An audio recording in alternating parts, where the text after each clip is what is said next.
Caroline Voaden. Okay. Thank you, Mr. Chair. I'm very grateful to be able to speak in this debate today, prompted by Ellen Room's petition, although I have to say I'm extremely sorry that any of us need to be here today at all. And I would just like to pay tribute to Ellen and all the other families in the Bereaved Families Network for their tireless campaigning. A week before Christmas, I sat in a committee room upstairs in this building along with Ellen and senior representatives from all the major tech firms, including Meta, TikTok, YouTube and Snap.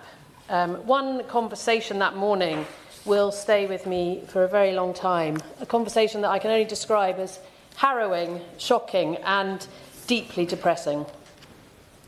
Sitting alongside two other heartbroken parents who have also lost their children because of online harms, Ellen confronted the representatives of TikTok and Instagram, pleading with them to release information that could potentially give her some peace of mind following the death of her beloved son, Jules. There can be nothing worse for a parent than losing a child, but to lose a child and not understand how or why must compound that agony. Ellen doesn't know why Jules died. Unlike many other children and young people, he wasn't being bullied online and didn't seem to have any mental health issues. All Ellen wants is to find out what her son was looking at online before he died. It might shed some light on this tragedy, which has clearly caused immeasurable grief. Listening to the pathetic excuses that morning from the tech firms about why they couldn't or wouldn't release the data Ellen is asking for was infuriating. There is no good reason not to release this data. Jules is no longer with us, so claiming data protection seems to me, frankly, rather pointless. TikTok said they would be fined for releasing the data. My question is, by whom? Who is going to press charges against a global tech company for supporting the request of a bereaved mother? Who in their right mind would think that a court case on this point would help anyone? As we've heard already by the member for Sunderland, some social media companies have behaved differently in cases like this. But it is quite clear why some won't agree to release this data. It's a pathetic attempt to avoid the potential bad publicity that will follow if it becomes clear that Jules's short life ended after taking part in a social media challenge, which is one possibility. It's about protecting their reputation. I believe it's about the accountants who fear the lawsuits. In short, Mr. Chair, I would suggest that it's about money. The absence of humanity, of care, of compassion in that room before Christmas was palpable, and I applaud Ellen for having the courage to come back here today. Mr. Twigg, I can see absolutely no reason why tech companies cannot immediately release the data these devastated parents are asking for, and I fully support Ellen and all other parents in their attempts to get Jules's law put on the statute books. In the meantime, I would plead with Instagram and TikTok to not wait for a legal challenge, just release the data. Find your inner human and do something decent. Imagine if it was your child.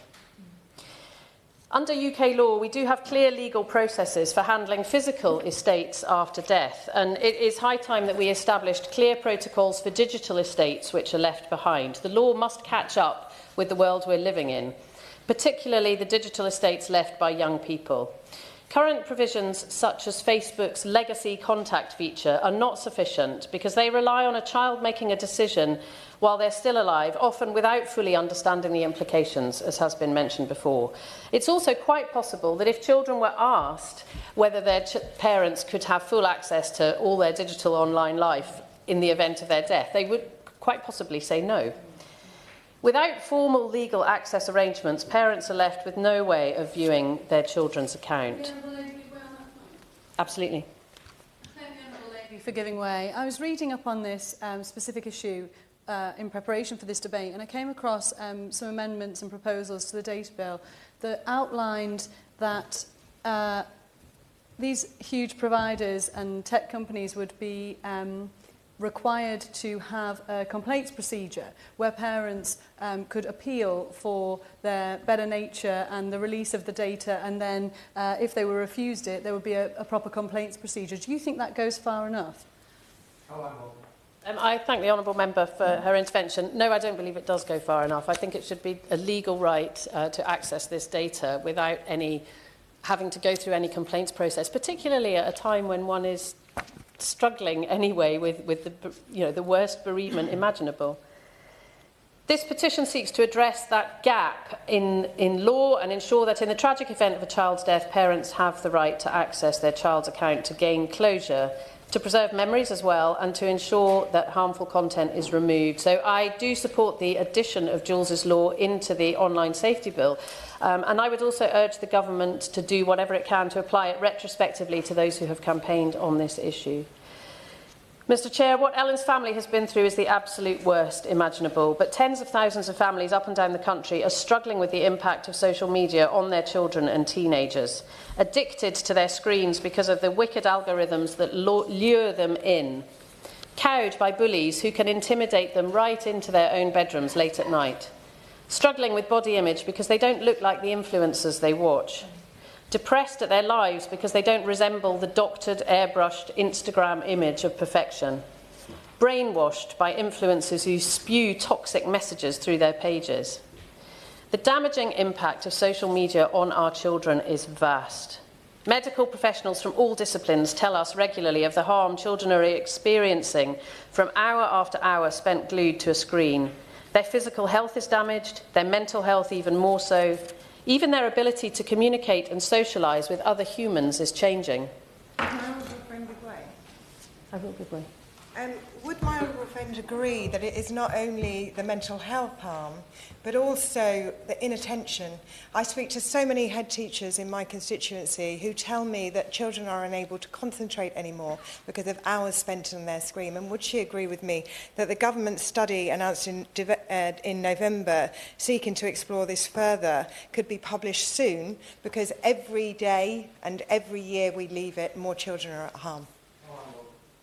I couldn't agree more, and I think what's becoming really obvious is the impact of children on their phones late at night is impacting their sleep. So even that is having a knock-on impact on how well they can operate.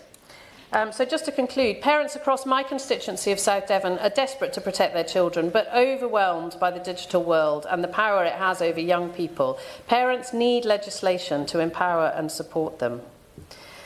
The NSPCC reports that over 60% of young people have encountered online bullying. These are staggering numbers that highlight the need for more robust protections from us for children in the digital space.